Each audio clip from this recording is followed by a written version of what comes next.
ഈ വീഡിയോയിൽ 3AM എന്ന റാറ്റ് ബുക്സ് പ്രസിദ്ധീകരിച്ച അരുൺ പ്രസാദിൻ്റെ പുസ്തകമാണ് പരിചയപ്പെടുത്താൻ പോകുന്നത്. 3AM പേര് പോലെ തന്നെ വളരെ വ്യത്യസ്തമായ ഒരു ഡിറ്റക്റ്റീവ് സ്റ്റൈലിലുള്ള നോവലാണ്. അരുൺ പ്രസാദിൻ്റെയാണ് 3AM.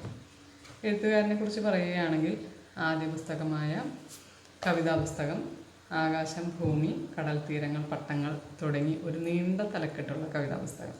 2016 പ്രസിദ്ധീകരിച്ച ഈ കവിതാ പുസ്തകം എത്ര കണ്ട് വ്യത്യസ്തമായിരുന്നു അത്ര കണ്ട് വ്യത്യസ്തമാണ് 2024 പ്രസിദ്ധീകരിച്ച 3AM എന്ന ഈ നോവലും.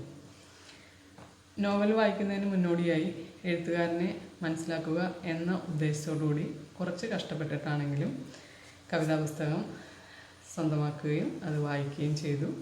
അതിൽ നിന്ന് മനസ്സിലായത് 2016 ഈ കവിത എഴുത്തിൽ നിന്നും വളരെ വളരെ എഴുത്തു വഴികളിൽ മുന്നോട്ട് സഞ്ചരിച്ചിരിക്കുന്നു എഴുത്തുകാരൻ. അപ്പോൾ അത് പ്രത്യേകം എടുത്ു പറയാതെ വയ്യ.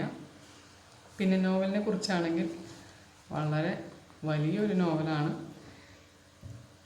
570 ചില്ലാനം പേജുകളുള്ള ഈ നോവൽ വായനക്കാർക്ക് ഏറ്റവും ഇഷ്ടപ്പെടുന്ന രീതിയിൽ ചേരുന്നപടി ചേരുവകൾ ചേർത്ത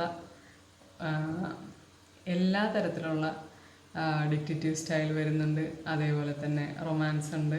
അതേപോലെ തന്നെ സാമൂഹികമായ വിഷയങ്ങൾ കൈകാര്യം ചെയ്തിട്ടുണ്ട്. അങ്ങനെ ഇൻ്റർനെറ്റുമായി ബന്ധപ്പെട്ടിട്ടുള്ള ഗൗരവകരമായ വിഷയങ്ങൾ കൈകാര്യം ചെയ്തിട്ടുണ്ട്. തികച്ചും ഗൗരവകരമായ ഒരു വായന ആവശ്യപ്പെടുന്ന ഒരു നോവലാണിത്.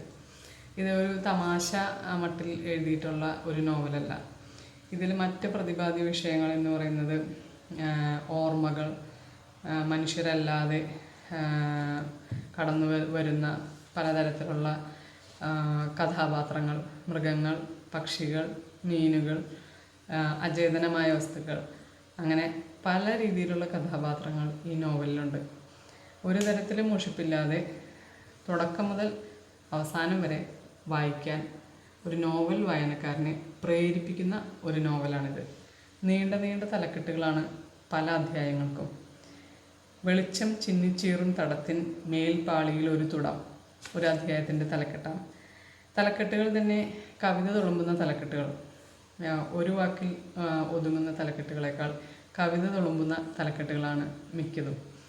അതുപോലെ തന്നെ നോവലിൽ തന്നെ കവിതകൾ ഉൾപ്പെടുത്തിയിട്ടുണ്ട്. പല അധ്യായങ്ങളിലും കവിതകളുണ്ട്. കാവ്യാത്മകമായ ഭാഗങ്ങളുണ്ട്. ചിലപ്പോഴൊക്കെ നോവൽ കവിതയായി പോകുന്ന ഒരു അവസ്ഥ, ഒരു കവിത പോലെ ഒഴുകുന്ന ഒരവസ്ഥ എല്ലാം നമുക്ക് കാണാൻ സാധിക്കും. എന്നാൽ നോവൽ കൈകാര്യം ചെയ്യുന്ന ഒരു വിഷയങ്ങളും അത്ര ഗൗരവകരമല്ലാത്ത വിഷയങ്ങളല്ല. അതിനാൽ തന്നെ നല്ലൊരു വായന പ്രദാനം ചെയ്യുന്ന വായനക്കാർക്ക് ഒരിക്കലും മുഷിപ്പ് തോന്നാതെ, മടുപ്പ് തോന്നാതെ തുടക്കം മുതൽ അവസാനം വരെ വായിക്കാൻ സാധിക്കുന്ന ഒരു നോവലാണ് 3AM. ഇത്രയുമാണ് 3AMനെ കുറിച്ച് പറയാനുള്ളത്.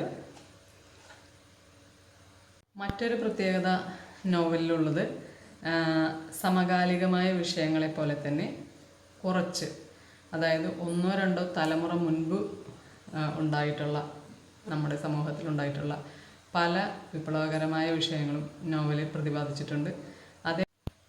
അതേപോലെ തന്നെ സ്ത്രീകളെ സംബന്ധിച്ച വിഷയങ്ങൾ, സ്ത്രീ ശാക്തീകരണം, FM, അങ്ങനെ പല വിഷയങ്ങൾ കൈകാര്യം ചെയ്തിട്ടുള്ള ഒരു നോവലാണിത്. തീർച്ചയായും വായനക്കാർക്ക് വളരെയധികം ഇഷ്ടമാകുന്ന രീതിയിൽ എഴുതപ്പെട്ട ഒരു നോവലാണ് 3AM. അപ്പോൾ ഇത്രയാണ് നോവലിനെ കുറിച്ച് പറയാനുള്ളത്. കഥാതന്തുവിലേക്ക് കടക്കുന്നില്ല. നോവലാണ്, അത് വളരെ നീണ്ടുപോകും. അതിനാൽ തന്നെ വായനക്കാർക്ക് ഉറപ്പിക്കാൻ കഴിയുന്ന ഒരേ ഒരു കാര്യം മാത്രം പറയുന്നു: ഈ നോവൽ നിങ്ങളെ നിരാശപ്പെടുത്തുകയില്ല. Thank you.